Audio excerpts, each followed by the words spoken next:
wish you'd understand. I just wish that God had a better plan. I'm so confused. I need a redo.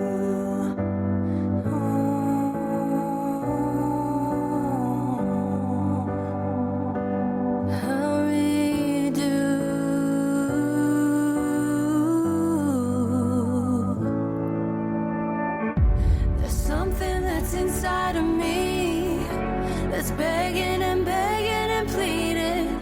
I just wanna feel free. I just wanna feel lovely. I'm surrounded by love that's in pain. Can I wipe your tears away? Please don't hurt for me. I hate that it's for me.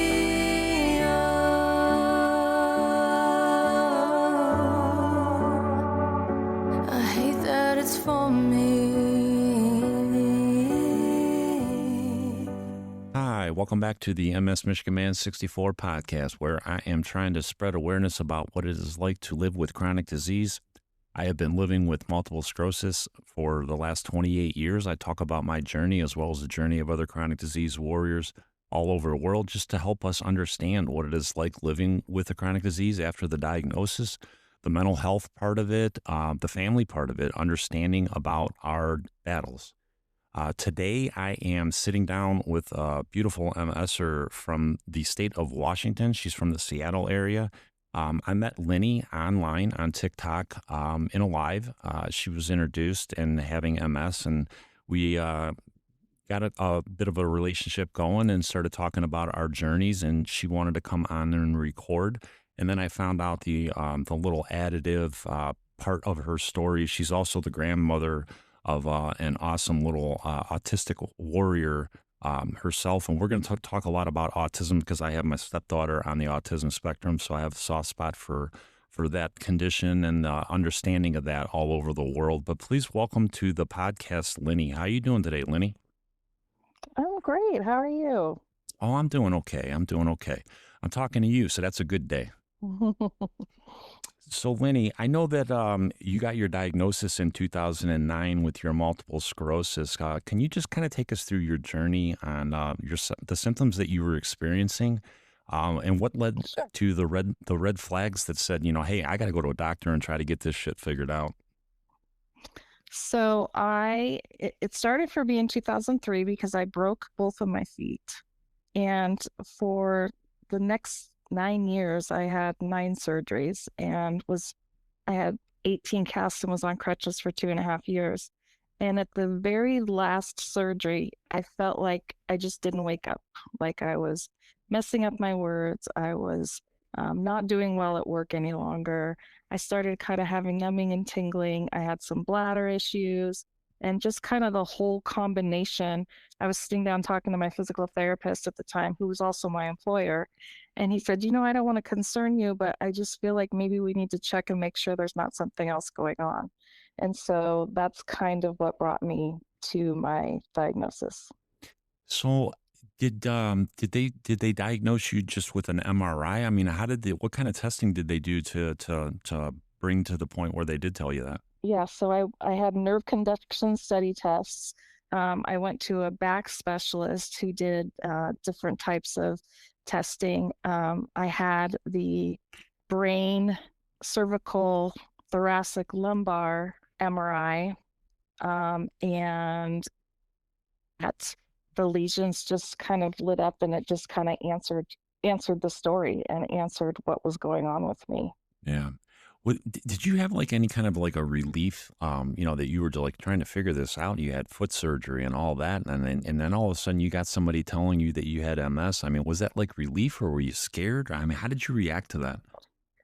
Oh, I was scared. I was just like, okay, I'm finally done with all of this orthopedic stuff, and now I have to deal with this neurologic stuff. But I'm also a very positive person. And when I was told the diagnosis, while I was scared, I also said, you know what? That's all right. We're just going to take it day by day. And that's how I live my life. I take it day by day. I don't look too far into the future.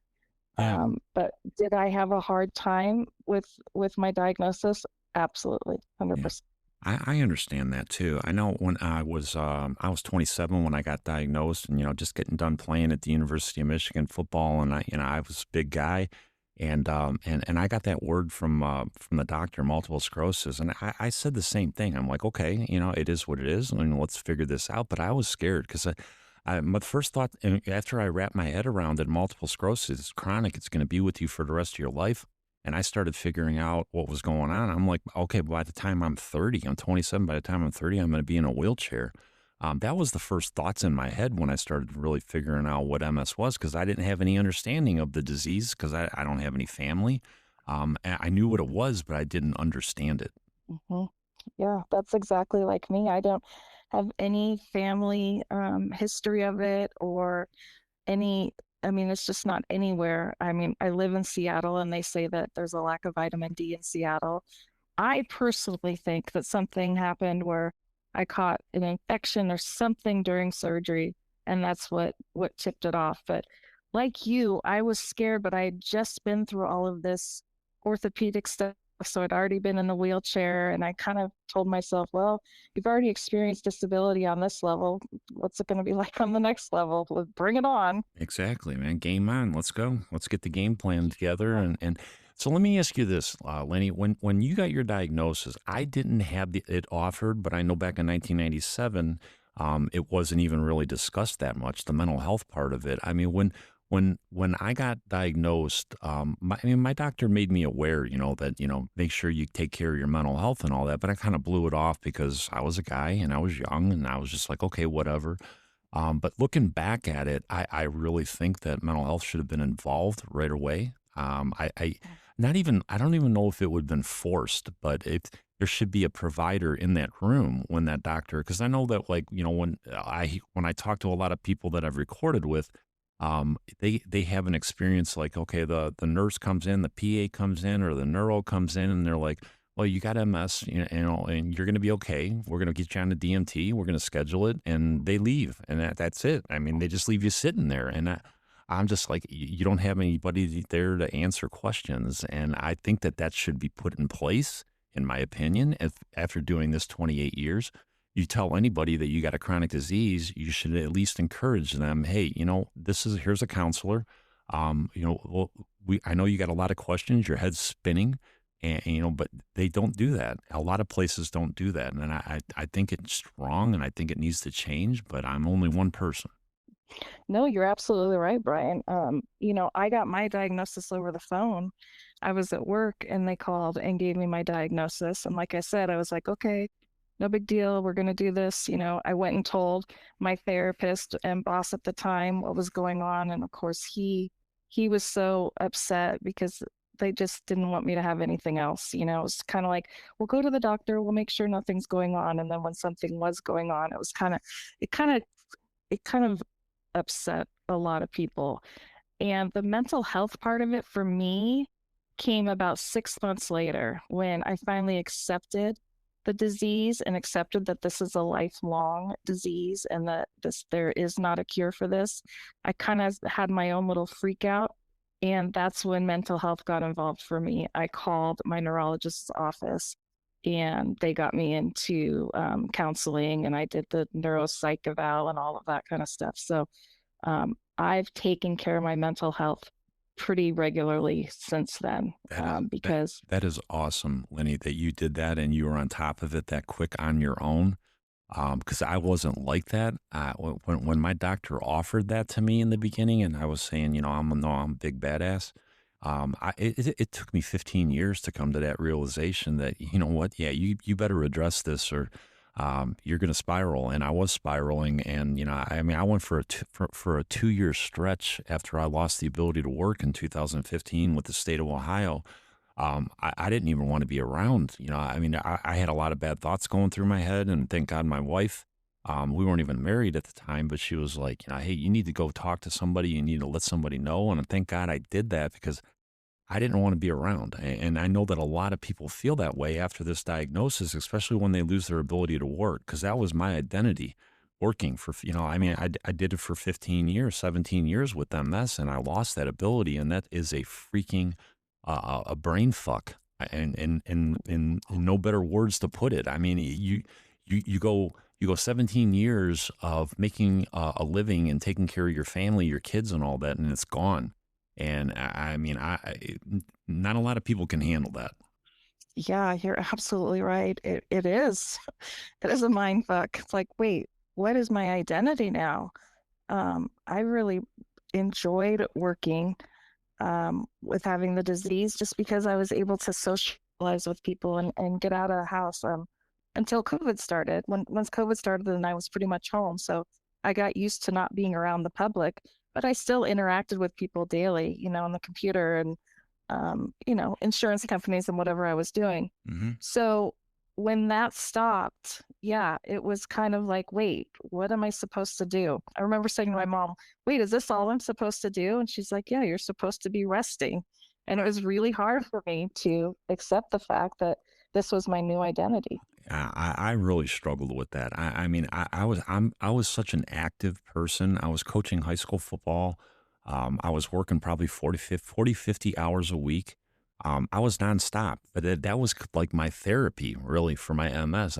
Cause in my mind, I was thinking if I stop, I'm going to be done, and that's going to put me in the wheelchair. So I was going to the weight room, doing as much as I can in the weight room, trying to stay as strong as I can and working. I mean, that was my mental health.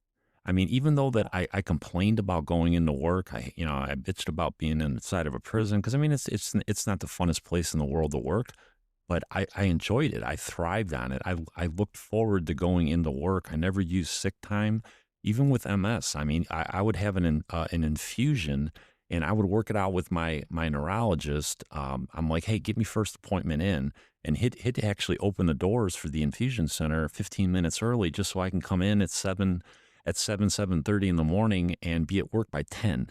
I Yeah. mean that's the way I was built. I'm like, okay, I got MS, I got a little setback, but I got to keep going because if I stop, it's going to catch me, and I don't want it to catch me. Yep.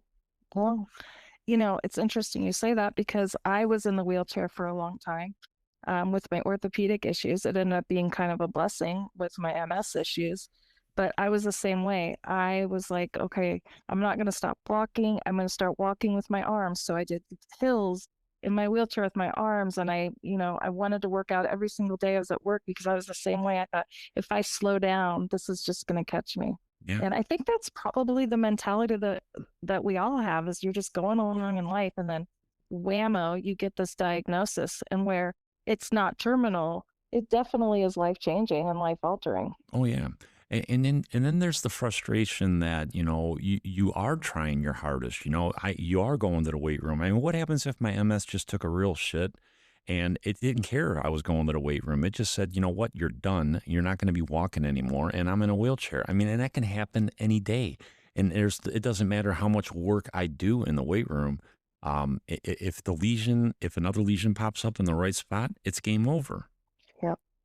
That's the hardest part for me is I never know when I go to bed at night how I'm going to wake up in the morning. Right? And that you just can't plan anything. And social wise, same thing. I want to be able to go to the birthday parties. I want to be able to go to the weddings and continue that part of my life. But if MS is present that day, it's not good for me. It's not good for me to go. It's not good for me to pressure myself. And so I've really learned over the years that I do have my limits and I do stop when I need to stop. That's just kind of one way that I take care of myself. And without working, I have learned how to relax and rest. And Yeah, I did too. I didn't know what I was going to do this last time around because I'm in 2015 when I went out on my disability with the state of Ohio. That was by my choice, and I did it the way that I wanted to go out. I knew it wasn't safe to be inside that prison anymore, and I went out. Then I went through my 2-year spiral, my mental health. I came out of it. I started working again. And I mean, and I felt good about myself. I'm like, yeah, I mean, I know I'm not making the money that I wanted to make or I used to make, but I'm like, I'm contributing. I'm bringing a little bit home for my wife and the family. And, it really, it was a mental health thing, but I mean, and then that went away. And then you got that mental health battle. I mean, it's just nonstop. You get ups and downs, and you just got to figure your way to get out of the downs. And the last time I lost my job, I'm just like sitting here. Okay, well, now what am I going to do? I mean, I've already been through this before. I went out on disability. And I got to figure this out because I mean, I can't go back into the workforce because I'm not dealing with that bullshit discrimination. And they got these ADA laws all set up, but they don't protect us. I mean, they didn't protect me. I had an employer with a garbage elevator that was like that for years that went unattended, but I'm the one that gets fired over it. I mean, it's bullshit, but it is what it is. That's the game that we are forced to play. Absolutely. I mean, you become your own advocate, right? And I always say, no one understands until they get it. You don't get it till you get it. I didn't understand, what MS was. I didn't understand what a lot of chronic illnesses are. But now that I've lived it every single day, of course, I It humbles hold you. on, Brian. It humbles you. I mean, Yes, it really humbles you. exactly. I know it humbled me when I got my diagnosis, and I'm working with the state of Ohio. And, I didn't really have any understanding about chronic disease before my diagnosis. And then when I got diagnosed, and I'm spending all these years inside the prison system, and I'm not talking about my MS because I'm trying to hide it like we all do, because we don't want Mhm. people to know, because we don't want to be judged and we don't want to be discriminated against, and we still want to, do our best. And I went through all that, and I mean, it's a constant battle that people just don't understand, and we're just trying to live. That's all we're trying to do is just live like everybody else. Absolutely. That's exactly right. And it does take the mental capacity and ability to be able to get something through this because like you said, it is a mind fuck. You never know what you're going to deal with on any single given day. It's not even any single day, it can be any single moment. You can Hmm. be feeling fine and then all of a sudden, you're Hmm. sick and you have to go or whatever. Oh yeah. Um Hmm. And then how about the family? so How about the family understanding? Because that's another whole part of the journey that and people don't understand. I mean, I got my diagnosis. I was newly engaged during my diagnosis, so there you had two people that didn't even have a clue. You had the person that had the disease, and then you had the person that was getting married into the disease, and we both had to figure it out together. I mean, the relationship part. I mean, you're married. How did your family understand the diagnosis after you went through it? I am blessed in that department, Brian. I will say that. I have a very supportive family. My family was extremely supportive from the very beginning, including my husband. I've been married for 31 years.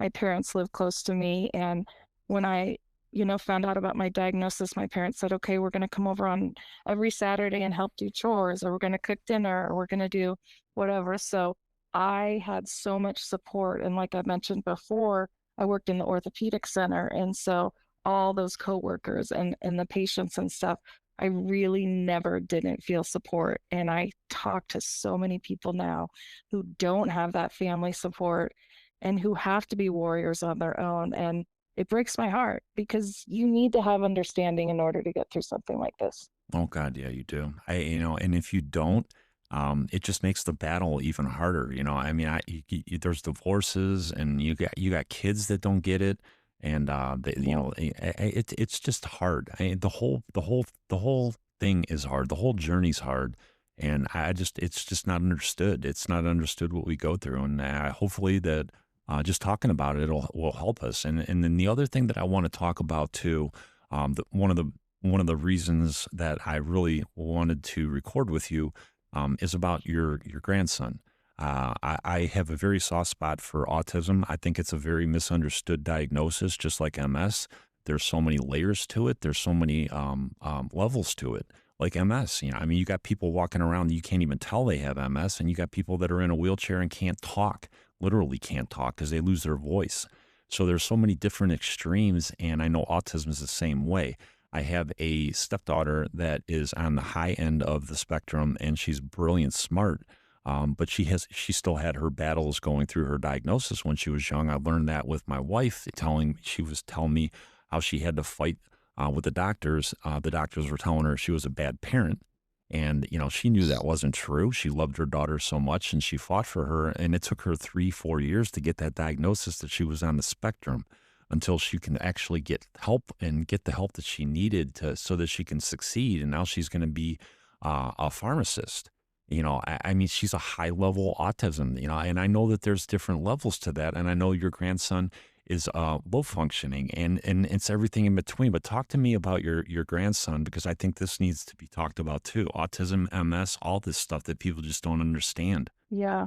And like you said, there's so many levels of it. Like MS is called the snowflake disease because none of our diseases are the exact same. You can sit down with any number one of us and we don't have the same symptoms, or we don't have the same symptoms on the same day. Autism is the same. There's, like you said, your daughter with high functioning, and then my grandson who's almost 10, who does not walk or talk. And I say that he communicates through his smiles. But recently, in the last few months, he's learned how to use a communication device. And so he's been able to tell us that he wants a drink. And the look in his eyes and the excitement in his eyes that he's been able to communicate is the most rewarding thing that you'll ever see in your life. God, that is so And awesome. That is just he so has awesome. taught me that no matter how hard life is, there's always something positive in every single day. And my job is and it's a hard position because I'm Nana, I'm not mom. So I can't go to school and do everything that I want to do. But my job is to make every single day of his life better than the last. And he's really he's the joy, and he's been such a blessing in our family. And, but you're right, as far as these kids being taken care of, my daughter needs to be available in case he does have a meltdown. So she's not able to work, and then you can only make so much money when you work, and then his benefits get taken away. He's in physical therapy, occupational therapy, Yeah. all of that. And if she goes over a certain amount, she loses all those benefits. So there's really there's just a brokenness in the system Mhm. all the way around Oh for yeah. anyone Oh that yeah. is not able to do everything 100%. Oh yeah, and I know we talked about this a lot before we started this recording, and we were in agreement. As far as I'm concerned, when you get that chronic disease diagnosis, we become a third class citizen. Right from the diagnosis. In my opinion, we're not taken care of. We pay into whatever system you're in. I was with the public employee system. I paid into that. I get a little bit of scraps from what I paid into it, but I mean, it's not enough to live on. And then if you go with the federal route in the United States, I mean, you have to pay into quarters, and you gotta get enough quarters. And if you get diagnosed at a young age where you don't even have a chance to get the quarters, you're not getting nothing. Yeah. And they're trying to get benefits, and they're telling me you got to wait 2 years after they approve you. Why do you got to wait 2 years? I'm sick now for benefits. Uh, you're speaking my words, my friend. I was shocked that I had to wait 2 years. So I'm claimed by the state. I'm a disabled employee, but they don't take care of me. So they say, okay, well, you're disabled, and here's a little bit of money. Good luck. Right. We're not gonna pay for your benefits. We're not gonna pay for any therapies. You're gonna be on state benefits, which is a very, very minimum Right. care that you can get. They suggest that you take this disease modifying drug and that disease modifying drug, but it's not covered by insurance. Right. You call and you beg for someone to cover you to be able to take this. And then finally, you get to the point where it's like, you know what? It's just not worth it. I'm just not going to take medicine anymore. I was so tired of fighting with anyone to support me, to get me what I needed, that in my life at this point, at 50, almost 53 years of age, have decided that I am not going to do a disease modifying drug at this point. That's just a personal decision, but I tried to go back on one of my disease modifying drugs, and it made me sicker than the disease. And I don't want to live like that. I want to be able to, make the most of every day that I can. Amen. I've talked to so many other warriors all over the world that have made that decision too. And it's a personal decision. I've been on a DMT since 97. I'm scared to death to stop, because I'm still upright and walking, and I don't want to mess that up. But I've been putting those DMTs into my body for 28 years, and I know they've been tearing apart my inside. They tear Yeah. apart your liver, your kidney. I mean, some of them can cause breast cancer. I mean, the side effects are like unbelievable that we're putting this poison into our body just to live. And Yeah. then we got to beg for it, with insurance companies or, I mean, it's crazy. And then on top of that, we got employers that won't, they don't want to work with us. And I mean, this is the struggle of having a chronic disease from day one, from the day one of diagnosis. This is what happens. You got to fight, fight, and fight. Yep. And you're your own advocate, right? Mm, No one's going to fight for you. right? Um, and I can totally appreciate the fact that you would be scared to go off of the medicine. I was scared to go off of it, but like I said, it was making me so sick. Now, does this mean that I'll never go on another medicine? Hmm. No, probably not. But when I have state insurance and they'll only cover certain things, that makes you think, You don't like, have a choice. wait, Yeah, you don't really don't have yeah, that much of a choice. Yeah, I get it. yeah, I totally get yeah. that, Lenny. I totally, totally get And that. And the fact that you have to be disabled for 2 years to qualify for Medicare when you've been paying into this the last 19 years that you've worked is just Mind-boggling. ridiculous to me. Mind-boggling. I don't understand that. Because you When get I the diagnosis, they tell you you're sick, and then now you have to wait for 2 years until you're supported. That's one Like, of the what? that's one thing that I will say that when I did separate from the state of Ohio, my turnaround was real quick. I filed in like maybe October, November, and it was approved by January, and by February I was getting my check. I know people that Wow. they don't get it like that. I mean, it doesn't happen that way. And it's sad. I mean, the federal government, I know it doesn't work that way, but at least Ohio, the state government, that's the way it worked for me. That's great. It took me 2 years from the time that I applied. I was denied twice with an MS diagnosis, going to the neurologist and him sitting down with me and writing out the paperwork saying what was going on, showing them MRIs, and yet I was still denied. So I ended up hiring an attorney and I was able to get it. But that's another thing. You have to prove that you're sick Yeah, isn't that because sad? everyone, Isn't that sad? yeah. I And one believe of the me. things I hate most, go ahead. No, I'm sorry. I just wanted to chime in. I mean, it's not like I'm faking that I have MS. I mean, please, I really don't want to tell you that I have MS. I'm not faking it. Right, right. Yeah. And the thing that I can't stand when people say, and I know they're just saying it because they want to say something, is, "Wow, you look really good for being as sick as you say you are." If I had I if I had $1 for every time I've heard that, I wouldn't need to work ever again. I know. Seriously. Yeah, it's a very misunderstood It is. thing. And But we keep on and the going. other, We keep on going though, yeah, Lenny. I mean, I listen to you and how positive you are, and you're just talking about your grandson, and you're so upbeat, and that's the way most of us are. I mean, we want to be happy, and we don't want to bring anybody down around us, so we try to stay, and we fake it. We fake it so much just because we don't want other people to know that we're miserable, because we don't want to bring them yep, down. yep. Oh my gosh. Yeah.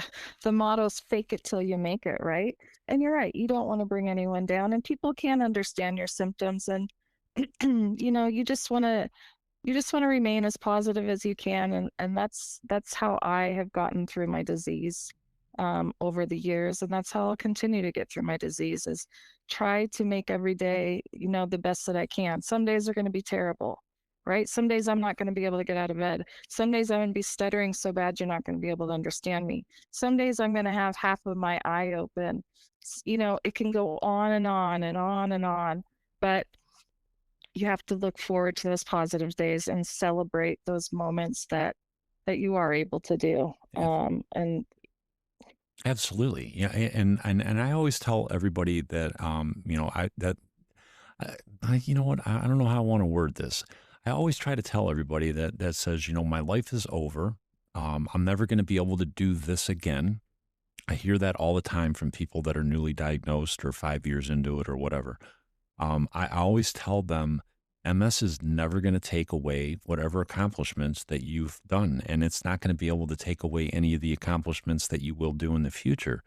MS is never going to be able to take away the fact that I played at the University of Michigan and won 4 Big Ten championships and went to 3 Rose Bowls and a Gator Bowl. And MS is never going to take that away. It doesn't matter how bad my MS is going to get. It will never, ever take that away. It's never going to take away the fact that after my diagnosis, I had two beautiful kids and raised them the right way, and they turned out good. MS can never take that away.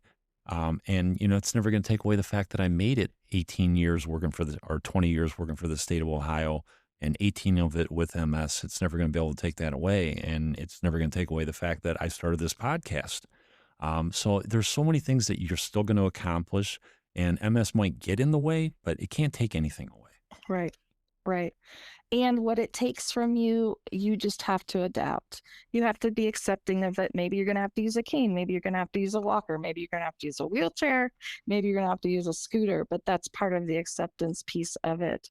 And you're right. It doesn't take away any of your past accomplishments. And I mean, I appreciate the fact that I'm even able to record this podcast with you, Brian, to be able to have a place to tell my story. You can't sit down with someone and tell them your entire story. That they'll get bored. They're not going to get bored on here. Yeah. But I'm just saying, when you sit down, well, so how did it start? So I appreciate the fact that I have found this outlet and that you've been, so welcoming of me to record my story. I really, really appreciate it. I think it's an amazing thing that you're doing for the MS community. And I appreciate those kind of words, Lynnie. When I first started this out, just the thought of it, about a year ago, I had a lot of help with my daughter. She was throwing ideas around just getting on TikTok. And, I was sitting there saying that, TikTok, oh, hell no, man, that's Chinese spyware and all that crap. When that was all over the news, and I wasn't a big social media person anyway. So I definitely was like, oh, hell no. But my daughter talked me into TikTok, and, she introduced me to the MS community. I didn't even know it existed. And she's like, Dad, look at these people on TikTok that have MS, and they're just talking about their story. And I was just like, wow, that is really, really cool. So I'm like, you know what, put that on my phone. And she downloaded it for me, and I just started playing around with it. And I met Debbie over in Colorado, and I met Tilly up in the British Columbia in Canada. And I just started meeting all these badass MS warriors and other chronic disease warriors just on TikTok, and just started to get in relationship with them online, and just talking to them. It's such an amazing place that I've met so many just badasses, and I met you on there. And I mean, just talk about how TikTok helped you, because I know you're even newer to it than me. Yeah, I've only been on TikTok about 6 months. But like I said earlier, I had gotten back on a disease modifying drug, and I was just having a terrible, terrible time. And I was trying to decide if I was going to stay on it. I was talking to my family, talking to my friends, is it worth it? And I went outside and I actually fell. I fell, and I was just at that point of the day. I had dropped a drink earlier, and it was just one of those days where it's like, you know what? I'm just going to go retreat to my bedroom. I can't do this anymore. I can't fake it for everybody. And I got on TikTok, and for whatever reason, this community was already on my FYP. I have no idea how, but I got on there, and 9 people. And I said, I need to talk to someone. I just need people to listen. And I got in that box, and I told them what I'd been going through, and it was so refreshing to have people understand exactly what I was talking about. Like, oh, I was bouncing off the walls, or I felt, oh yeah, that's happened to me. It makes you feel so good. And I've met so many amazing people. And I can honestly say, Brian, I've only known you for like a month, but I feel like I've known you forever because we have so much in common. I know, right? What? Yeah. Wait, hold on a sec. Hold on 1 second, Lynnie. I just got to throw this out there before I lose it in my thoughts. I have MS. You have is it your husband's friend played for Washington and played in the 1992 Rose Bowl, the same game that I did, right? Absolutely. Man, that is just, yeah, that is so badass. I know when I found that out when we were on TikTok, when I met you, and I just heard University of Washington, 1992 Rose Bowl, I was like, oh my God, I got to talk to this lady. I was blown away. I mean, it was like fate that we ran into each other. I'm like, oh my God, I remember I had to block Steve Entman on one play, and I fired out and I hit that guy, and I'm just like, holy shit, the guy was a monster, and he was Washington's stud. And then when I found out that your husband was friends with the guy that played on that team, I was just like, oh my God, I got to talk to this lady. This is going to be so cool. Yeah, Jeff Hudson. This is about Jeff Hudson, who played for University of Washington. And I told him, Brian, about Steve, and he said, "Tell him that he kicked my ass every single day." So he knew Yeah, exactly what you were talking you about know with what? Steve. I believe me. When Steve Entman was at Washington, I was going up against guys like Mark Mesner and Chris Hutchinson, and I mean, I believe me, I know it. I went up against those guys every day in practice too, and yeah, it was a fun ride. But yeah, that's really cool that I met somebody that actually knows somebody that played on the other team. And it was just a cool conversation when I found that out.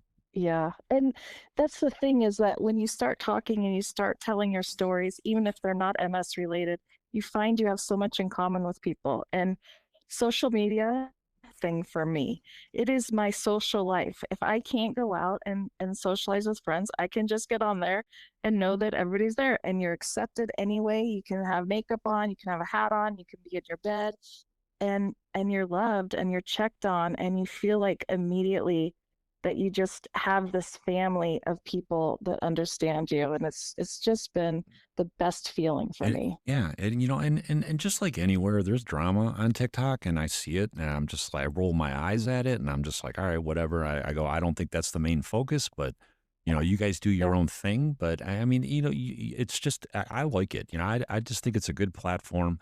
You got to find the right people you want to associate yourself with, but it's just an amazing. I learned so much about MS that I didn't even know. I met a guy over in the UK that I'm working on a project right now with him that I'm going to do a recording with him. But a freaking MS took his voice, and this guy's sitting over there in a wheelchair with primary progressive, the swab, over in the UK, and he's got a little boy, 3-year old, and he's never talked to his son. His son's never heard his voice because MS took it, and I don't think people understand that. I didn't even realize that when I first met him. I'm like, holy shit, the guy lost his voice from this disease. Wow. I mean, I'm learning things every day, and when I talk to Yeah. people, I'm like, because I only know my experience. I only know my 28 Right. years. I don't know anybody else's experience because we're all so freaking different. Right. So different, and yet we understand each other. That's what I mean when you go on TikTok and you find these like people, you found a community of people that understand the exact symptom you're talking about. And there's nothing more refreshing than that. You never feel alone.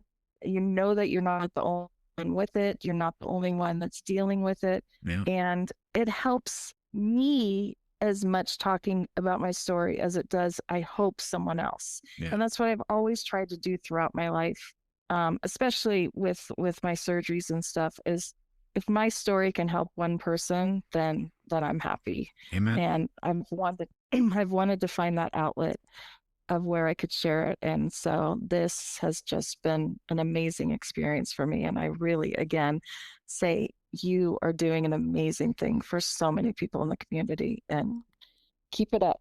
I, Let's go. I appreciate you, Lenny. I think this is really needed. I mean, it took me 27 years to figure it out, but I just like, I wish this was around. I wish there was a platform around when I got diagnosed and the internet wasn't even around then.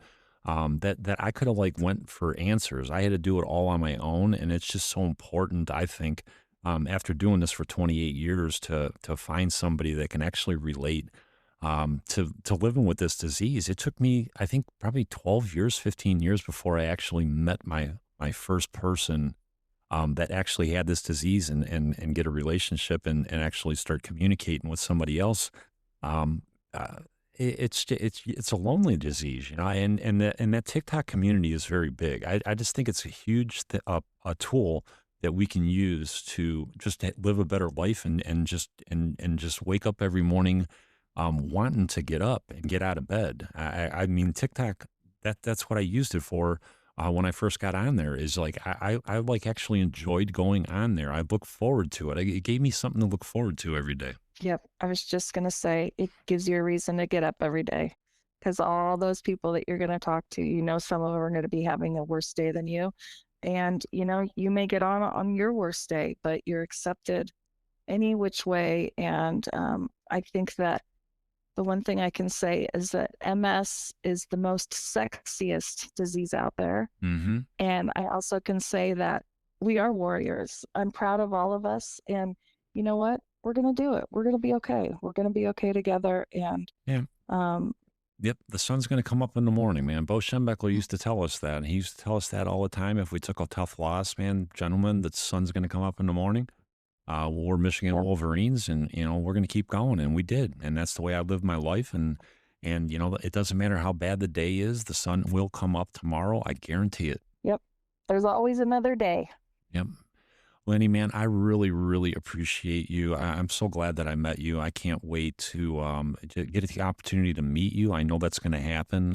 That's on my bucket list for a lot of the people that I have recorded with, and you're now on that list. I know it's going to happen sooner or later. And I just really appreciate you coming on and sharing your journey because I know that your journey is unique. There's nobody else like it, and for somebody to hear it, it's going to help somebody. You're right. You're going to help at least one person. I'm sure you're going to help a lot more people just to understand what it's like. I just really enjoyed our conversation today, and I want to thank you. Thank you. Thank you so much. I really enjoyed it myself. All right. If you want to follow me on TikTok, you can find me MS Michigan Man 64. You can also find me on Instagram, MS Michigan Man 64, and I'm on Facebook, Brian Wallace, out of Brunswick, Ohio. Please follow me, hit the subscribe button, and share it out. We want to be heard, and this is the best way to get it done. Till the next episode, this is MS Michigan Man 64. I am out.